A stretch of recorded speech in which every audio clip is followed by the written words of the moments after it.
বন্ধুরা, আমি এখন ছাদে উঠতেছি। আমি এখন ছাদে চলে এসেছি। আমার এখানে কিছু ড্রাগন গাছ আছে, দেখেন। ড্রাগন গাছে এখনো ভালো করে ড্রাগন ফল আসে নাই। একটা আসছিল, দেখি এটা ফাঁকছে কিনা।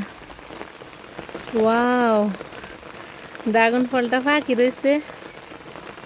আচ্ছা, এটা আমি এখন নিয়ে নেই। এটা আমার অতি শখের একটা গাছ। এই গাছটা আমি অনেক যত্ন সহকারে লাগাইছি। এখন একটা ফল পাইছি, যাত্রা করে এই ফলটা ধরছিল আমার গাছ থেকে। এই প্রথম একটা ফল পাইছিলাম।